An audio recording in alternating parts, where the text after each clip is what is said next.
Hi everyone. There are just two words to describe the feeling of community, purpose, and power when it comes to being one of 80,000 plus students at Penn State. You guessed it, we are.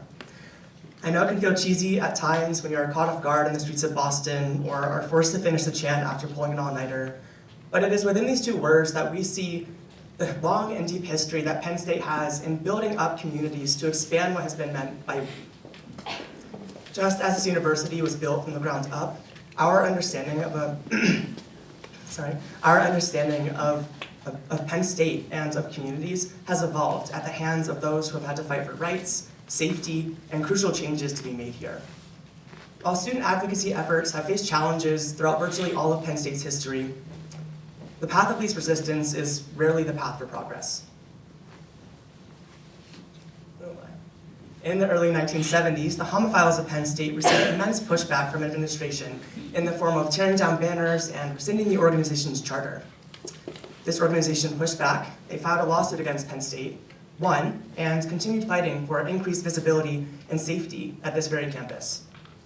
It is because of this organization that we now have a Center for Sexual and Gender Diversity that has been institutionalized in 2001. In 2001, however, another community was still excluded from this "we are" mentality. Black students were receiving racially motivated emails, misrepresentation in media, death threats, and other issues that were not being taken seriously by university administration. As a result, Black students and allies participated in a 10-day sit-in at the hub, known as the Village, to protest. Following this protest, university leadership met with student leaders, increased funding for Black research initiatives, and hired multiple full-time faculty members in the Department of African American Studies. More recently, young student activists have taken calls to action addressing the climate crisis by hosting an Earth Day climate strike in 2021. While not inherently identity-based, this initiative brought together communities from around Penn State to advocate for things like university divestment from fossil fuels and sustainability education metrics, which has been a catalyst in launching the School of Sustainability in the fall of 2025. What connects these movements throughout Penn State history is the utilization of community as a tool for advocacy. Each of these movements, while different in community and cause, present us with different strategies that these groups utilize to communicate a message and advocate for change. Whether engaging in public policy dialogues, public accountability measures, or campaigns, we can see various levels of community-based discourse that have led to tangible changes in the people and processes at Penn State.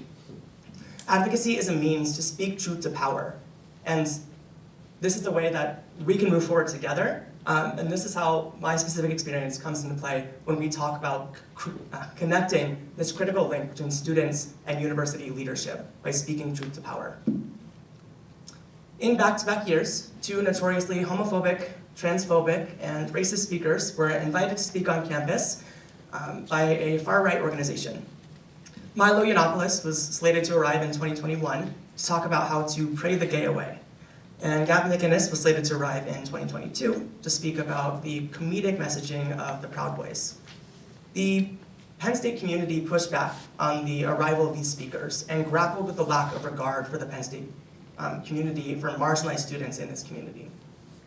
Penn State chalked it up to a free speech right and hosted pride events in the hub as a counter. What students needed, however, was a change in the culture surrounding protections and security for marginalized students on campus. After meeting with various LGBTQ+ organizations, queer and trans student leaders, including myself, published an op-ed to the Center Daily Times to expose Penn State for its lack of support regarding safety and protection for the LGBTQ+ community on campus. Detailing Penn State's long and complex history and not supporting this community, we made this statement publicly available to create this commentary and establish that critical link between university leadership and our cause. Once I became the co-director of this initiative and renamed it the Queer and Trans Advocacy Initiative, we took our calls to action to the president, to the board of trustees, and we made progress. We now have a what's the title called? It is a Gender Diverse Services Coordinator position in the Center for Sexual and Gender Diversity. That is happening this semester, and that is a direct result of the work that this group has done. I am so proud of them, and I When I applied for State of State, I was so excited to talk about what a prime example of using community as a tool for advocacy this was. Just last week, however, Penn State administration denied our request to meet again for very vague purposes. This has also happened to the Indigenous Peoples Student Association. I'm sure it's happened to other groups as well. It is very frustrating, but despite this setback, there are opportunities to look at this as a timely example of the critical need to establish these sustainable collectives that progress advocacy and initiatives throughout these bumps in the road. Now let's talk about a broader scale of what it means to have a shared impact on communities. When we talk about shared identity and community, the topic of sustainability sticks out like a sore thumb. Growing up being told that we are the ones that have to address the climate crisis, we are the ones that have to save the environment, we have been forced into a position of advocacy at a much, oh my goodness, at a much faster rate than previous generations. This is something that everyone can get behind because of its shared yet disproportionate impact on people.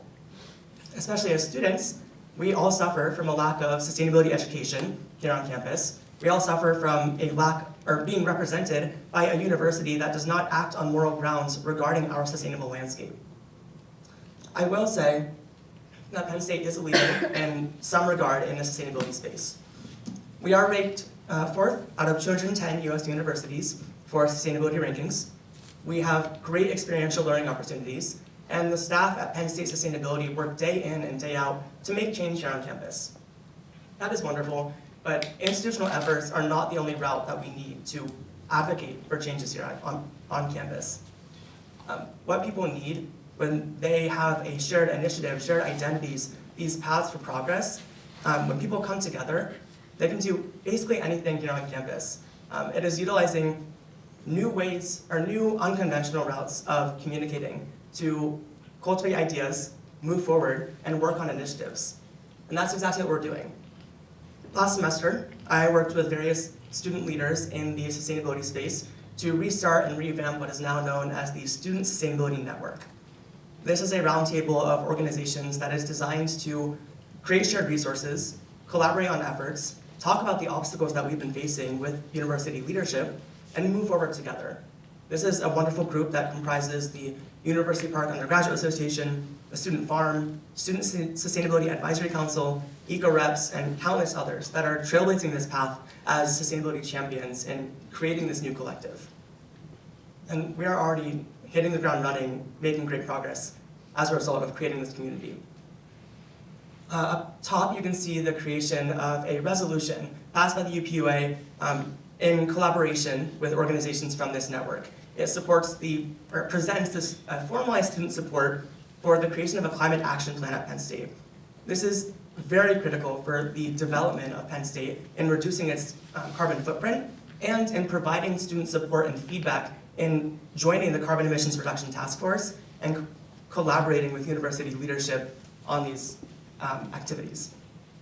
The second one is a op-ed or a letter to the editor that I published with other student leaders in this network regarding the unjust sponsorship of the recent Big Ten basketball tournament. The sponsor was a insurance agency for teachers that has over $78 billion in fossil fuel holdings. And so what we talked about, we created this platform and informational campaign to talk about why this connection to the Big Ten and inherently to Penn State is unjust and is not representative of how we feel as climate advocates and as participants in this network, in this sustainability network, but as Penn Staters as a whole. What I'm trying to say is that change is happening, progress is happening, but these two things are not the only ways that we can make progress here on campus. What students need is a platform for advocacy, education, and community building, where we can share student experiences and move forward as we develop ideas and figure out paths that we can take that aren't entirely conventional. What I've talked about already is sharing student experiences in the form of protests, in the form of sit-ins, in the form of public commentary. It works. It draws university attention to that cause. So I urge you to figure out what's important to you and contribute to that cause in these new unconventional ways with a community that supports you. Whether you're involved in the sustainability space or not, I encourage you to learn about what it means to be a community builder and to engage in this new level of advocacy. Join the UPUA on Monday, April 1st for our second annual Student-Led Sustainability Summit. Directed by yours truly, I am excited to show that this event will be a catalyst that addresses the concerns that we find as a community and turns it into tangible action. This event is run by students for students. It's meant to leverage student experiences and talk about ways that we can move forward by utilizing our voices, our concerns, and our hopes for a better Penn State, for a cleaner and greener Penn State. This summit can be where a new era of advocacy is born. We have workshops on sustainability education, environmental justice, climate advocacy, and sustainable food systems. We have a direct line of communication with a Chief Sustainability Officer at Penn State. Our keynote speaker is the Executive Director of the Climate Emergency Fund, where she's going to be talking about how to use community as a tool for advocacy. You get to meet sustainability champions in this space who are building this community from the ground up and are working to enhance the goals and progress that we want to see as students at Penn State. We are on a path of continuous progress here at Penn State. It can be very tiring, very cyclic, very frustrating, but we have the opportunity as student leaders and as members of a shared community to come together and learn about the obstacles and the triumphs of generations of student leaders who have come before us. We are in this new era of advocacy where we can come together, build up a community, regardless if it's in sustainability or anything that is personal to you. We can come together, work on these initiatives as a collective, and take pride every time we chant "We Are." Thank you.